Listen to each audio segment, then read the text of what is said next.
બધા કહે છે કે મહેનતનું ફળ મીઠું હોય છે, પણ કોઈએ એવું નહોતું કીધું કે સૂર્ય કુકરમાં નાનકટાઈ બનાવવાની મહેનતમાં આટલી બધી લાંબી હશે. મને એમ કે સવારમાં મૂકશું તો બપોરે ગરમા-ગરમ નાનખટાઈ ચા હારે ખાઈ લેશું.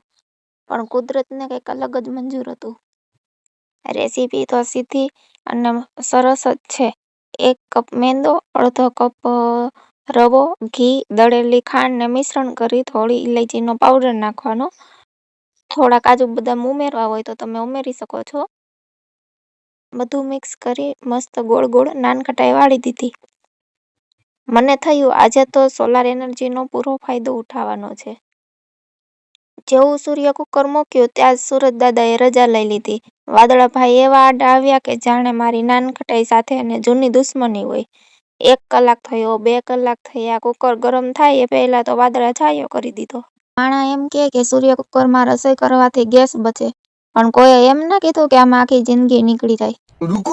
2 દિવસથી હું નાનખટાઈ બનાવું છું. ગઈકાલે સુરજદાદા સંતામણી રમતા હતા. આજે તો વળી વાદળાને એને ફેમિલી યુનિયન રાખ્યું લાગે છે.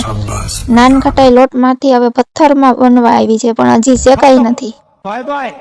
આ નાનખટાઈ નથી, આ તો મારા ધીરજની કસોટી છે. પડોશી પણ હવે પૂછે છે શું બનાવો? મેં કીધું નાનખટાઈનો ઇતિહાસ લખું.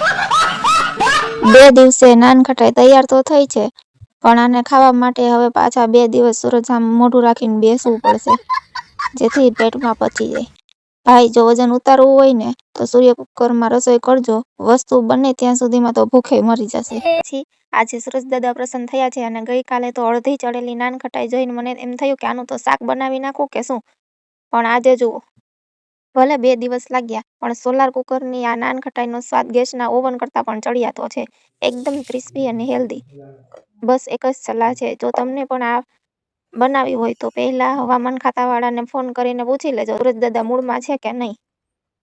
અને જો તમારે સૂર્ય કુકરમાં ના મૂકવી હોય તો તમે ઓવનમાં અથવા કુકરમાં સીટી કાઢીને મૂકી શકો છો. આપણે સીટી વગાડવાની થતી નથી હવે.